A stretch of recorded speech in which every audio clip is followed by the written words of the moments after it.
my next question is, that's the lead up. Who hosts the the Anthony Cumia quiz here? Okay. Oh. All right.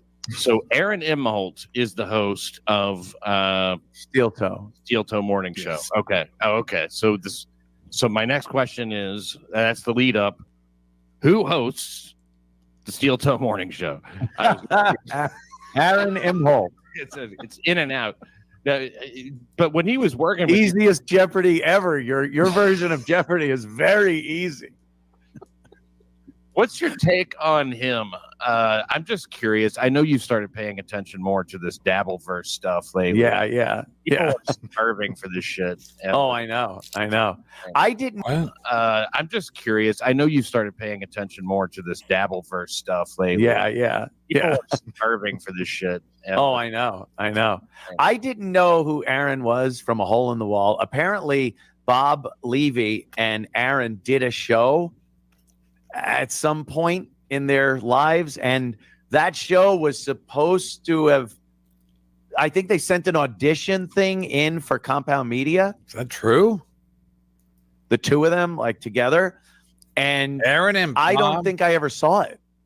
I don't remember ever seeing it. And I think Bob did a pilot with Chris Abels and Rob Saul. Bob Levy. Cumia don't even know. Maybe Keith looked at it and was just like, "Yeah, this isn't a show we want to have." And I'm like, okay, but I never heard of this guy. Apparently, he was a big fan, big fan of mine, O&A over the years. And then when all this shit went down with his wife, I did do their show once when his wife was on, him and April. And I'm like, okay, I'll do your show. Fuck it. And we talked with Pleasant. We had a good time. April seemed nice and she was pretty, you know. Yeah. And then all this shit busts loose that she's doing coke with this lawyer guy, this like fucking weird sexual lawyer guy. Yeah, weird sexual, yeah. So I don't know. I was just like, and then lately I've been catching a lot of the Aaron thing through Who Are These Podcasts and what have you. So I'm just like, oh, he seems like a piece of shit. I don't know. He's never been a piece of shit to me personally, but I would assume other people would see him as a piece of shit. I like how Cumia watches Carl's show and then he takes Carl's version, even though Carl and him were palsies. But not no more. Yeah, they do. They do. Yes, and I concur. But they can't stop, being interested in him. Yes. Especially in clips, like just like with Stuttering John.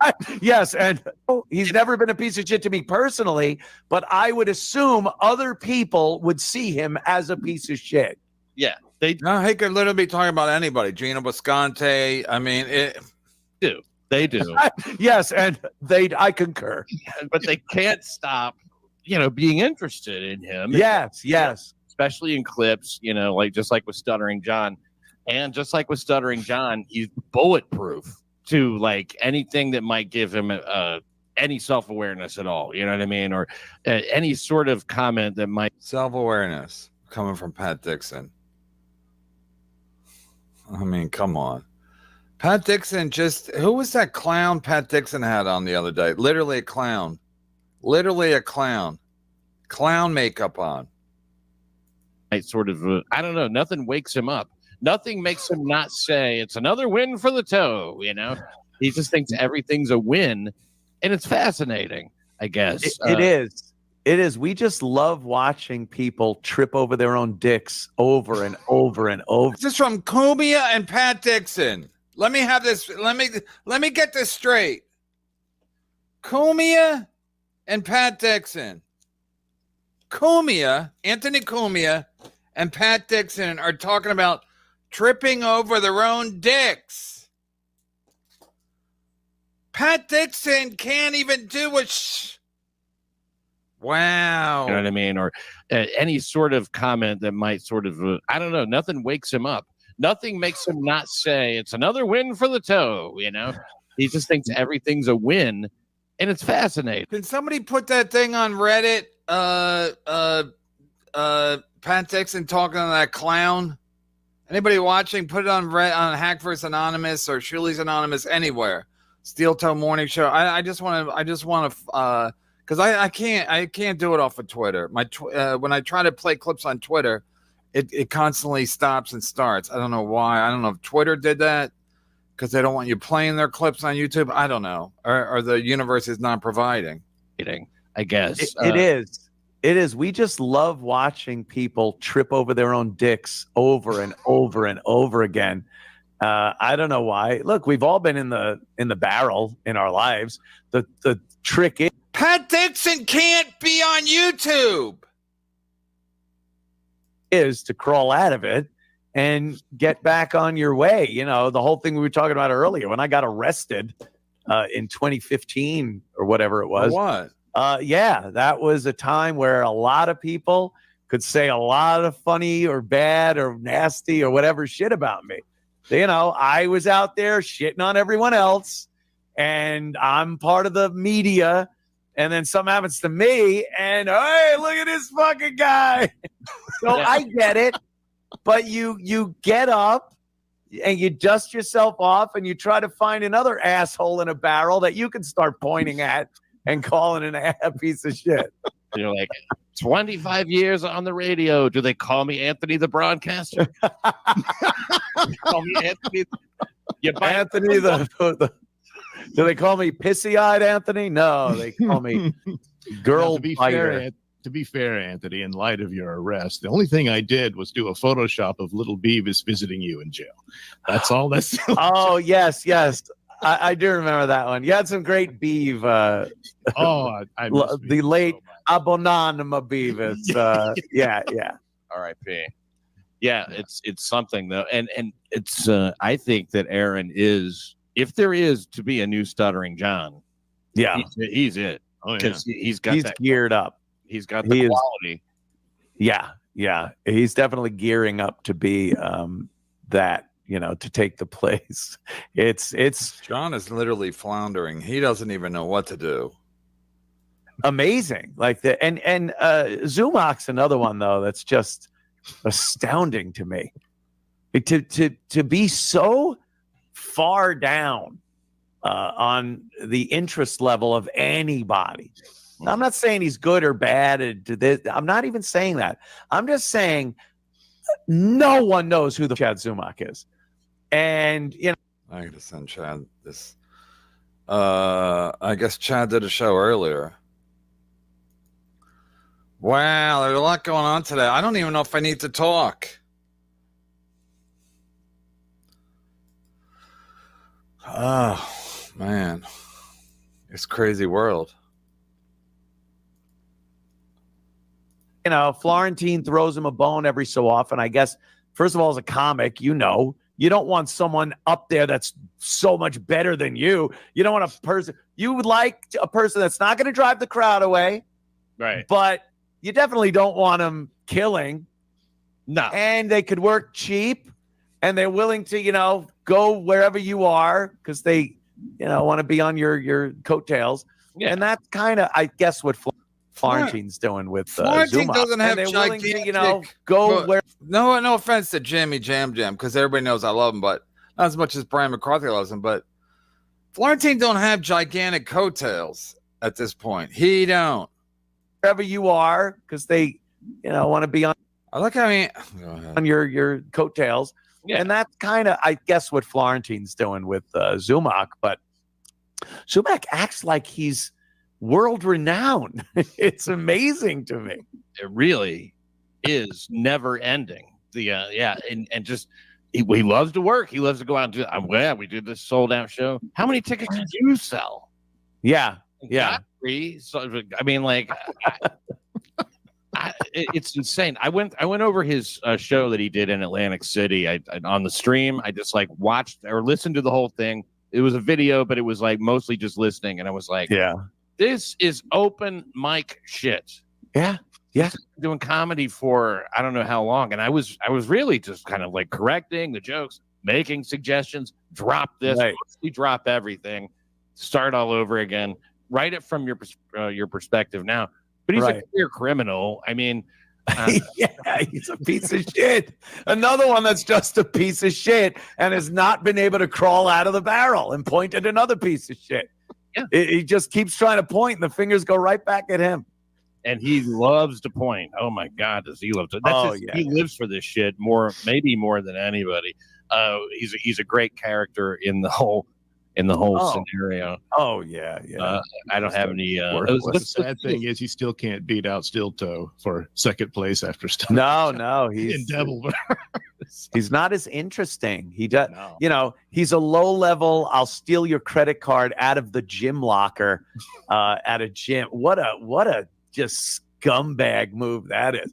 But if you have your wife divorces you and goes and cocaine and some like destroyed, ruined lawyer allegedly, that's interesting. That's interesting. I want to hear more about that. Yeah, and seemingly with his full cooperation, like April, meet this guy who's going to cuck me. Oh God! And then when she wouldn't go with him, it sounds like because she's all wrapped up in coke and strange dick at that point. Because you know how it is when you're married. You're like, who really rings your bell sexually, who really makes your motor run is anybody but your spouse. Men not being my husband really turns me on. Right. And add a little cocaine and woo, you're super. That's like a double, triple time score on a Scrabble or something. Yeah. It's like, well, the letter's worth this, but you add cocaine, it's triple score now. And now it's all in court. Why? I'll tell you. It's simple because Aaron snitched on everybody, told all of their dirty laundry. Yeah. One guy. We only have his perspective. That's it. And the rest. What? No, that's not what happened. That's not what happened. I'll tell you. It's simple because Aaron snitched on everybody, told all of their dirty laundry. Yeah. One guy. We only have his perspective. That's it. No, you have the cops' perspective. They went into the Ricotta's house and found cocaine, and the kids tested positive for cocaine. But he's saying it's Aaron's perspective. No, it's the authorities' perspective. Well, these guys literally make up their own fucking version. I'll tell you. It's simple because Aaron snitched on everybody, told all of their dirty. No, Gino snitched. Your old buddy Gino snitched. Laundry. Yeah. One guy. We only have his perspective. That's it. We really don't. We have the cops' perspective. Wow. That's the only perspective we have. The rest of them haven't said anything, obviously. But no, Nick Ricotta's talking. God, I mean, like to seize control the narrative. He wanted that so bad that he just I'm just going to spill everything. And I think he was kind of afraid that, if he didn't get it out first, that. Yeah. Sometimes, getting ahead of it works. Oh man. Where's Chad?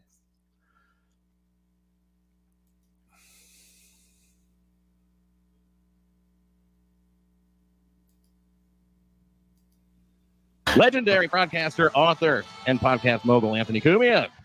Hello, gentlemen. Oh, so nice to be here. Hi. How you? Oh, even though we hated Jimmy, and say I don't like him. A couple of pictures I saw was you wouldn't even be able to tell that it wasn't him. Yeah. And I'm proud to introduce to you and, of course, to the audience, former federal prosecutor who is now a based writer. You can catch all his stuff, read all his stuff at tjharker.com. It's TJ Harker. Hey, TJ. Hey, Pat. Thanks for having me on. I am so happy that you're here. And, hey, I was reading the stuff that you sent today to talk about.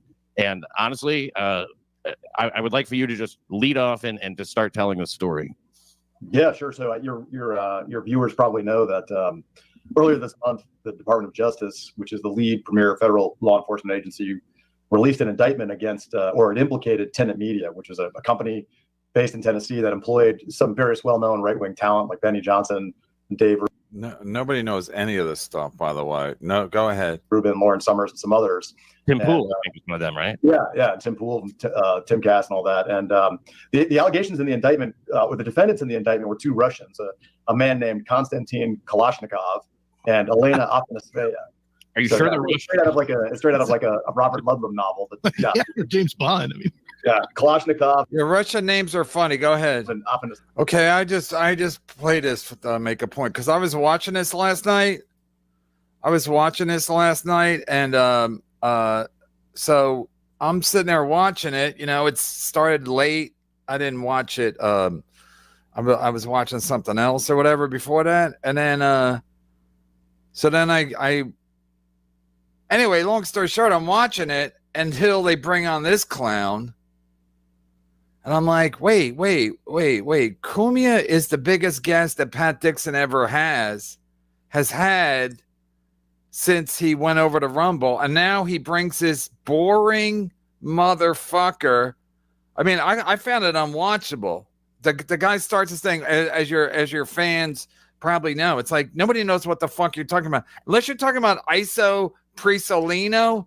But that's how dumb fucking Pat Dixon is. Chad's here. Chad can address it. That's how dumb Pat Dixon is. He's like, he couldn't reschedule this clown, or he thought Cumia was going to be so fascinated. Watching white guys talk about what's going on in the government is the most boring thing that's ever been invented. Sorry, unless they're talking about Isolino Persolino.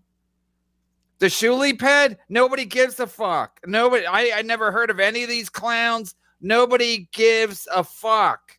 But Pat Dixon, the genius that he is, he's like, Cumia, like I said before, no one's really that much better at broadcasting than Cumia. Cumia's funny, he's entertaining by himself. But no, let's add another guy. And Cumia didn't speak when that guy come in. I just timed it. Cumia didn't speak for 4 straight minutes. Go ahead, Chad. Dude, I almost X'd out. I go, what are you doing, Kevin? Until you explained yourself, because that was fucking brutal. That was terrible.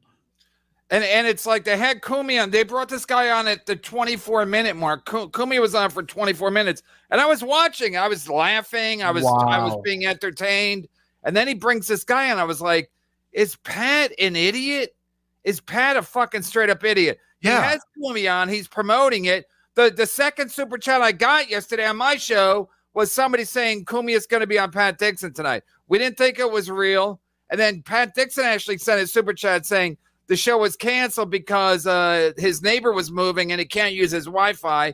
And then the universe provided both of his guests had to jump off the show because their stream got glitched. So I don't know if that was Pat's end. I have no idea where.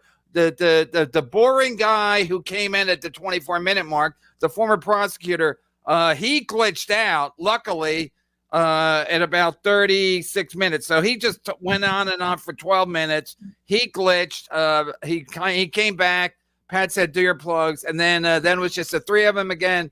And then Cumia glitched out, and Cumia said he had a bad storm, I mean, of course, yeah. If you don't want to come back on the show, you say you had a bad storm. But I'm watching this. I'm like, is Pat Dixon the dumbest motherfucker that's ever lived? He has Cumia on. Cumia's great by himself. Also, I was watching Chad's show last night, the Ray DeVito show, and they had 4 people on. Okay, this anybody who does this knows. The more people you have on, the more awkward it gets because nobody knows when to talk. Carlos Danger, he don't even talk a lot. When he talks, it's usually valuable. But again, you have 4 people on. At one point, they had 5 people on. It gets awkward. Whose turn is it to talk? So you have Cumia on, who's great at talking, and Pat Dixon's like, let's add this other guy who's going to slow the fucking show down. I mean, it's unbelievable. And I'm just bringing up the Chad show because they don't have Anthony Cumia. They're just shooting shit about Ray DeVito. But it's still, they don't know when to talk. At one point, Carlos said something, Chad said something, and they go, what was that, Carlos? So you got to do a lot of that. The more people you add, it's like watching Simcast. The more people you add, you don't know who's talking. You don't know whose turn it is. So Pat Dixon and his fucking utter genius, he's like, let's add another guest when we already have 2 people on and we have Anthony Cumia. Let's add this fucking boring motherfucker who couldn't be more boring. And I'm like, wow, this is classic Pat Dixon. And well, Pat be like, you don't even know what you're talking about. This guy was scheduled. Reschedule him. You had a clown on last week. Let me find that clip. Somebody said they sent it to me. Let me find this. This is who Pat Dixon usually gets. And again, I'm a fan of Pat Dixon, but I'm not. At some point, you got to go, whoa, like what in the fuck is happening? Nobody's watching the show. To answer your question, yes, Pat Dixon is a fucking idiot. He's the guy who got blocked and banned from YouTube. Twice. He makes countless bad decisions, and he thought it was a good idea to come after me. And I'm like, dude, I don't even talk about you. I don't look at you, and you're in obscurity. You're on Rumble. Anthony Cumia had to go to Rumble when no one's watching to fucking pile on people. Look at this. Look at this. It's only 1 minute, so it doesn't matter. Farting noises.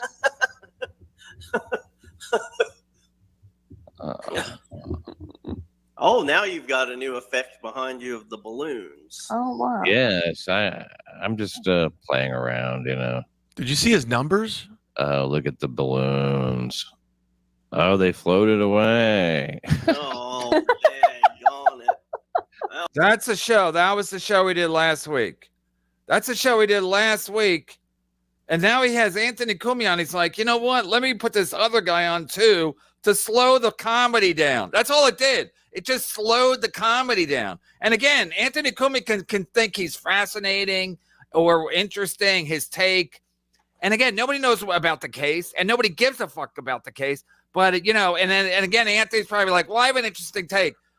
No, Anthony, you were good on the radio because you were funny, not because of your interesting takes. And again, if you want to talk about black people, which is everybody, you know, everybody thinks that's funny. Anthony's take on black people and how much he hates them and black Twitter. Go ahead and do that, but don't introduce some fucking boring ass prosecutor who's going to talk about a case nobody gives a fuck about. Unless it's talking about Isolino Porcelino. But this is how dumb Pat Dixon is. I mean, you can't even invent this shit. You can't even invent this shit.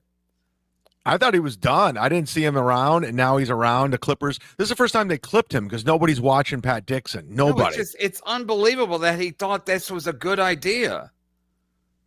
But you look at the views on his shows, nobody's watching Pat. Yeah, he's even like, last night. I mean, with Rumble, the numbers are always suspect. But when I tuned in, it was like 100 people watching.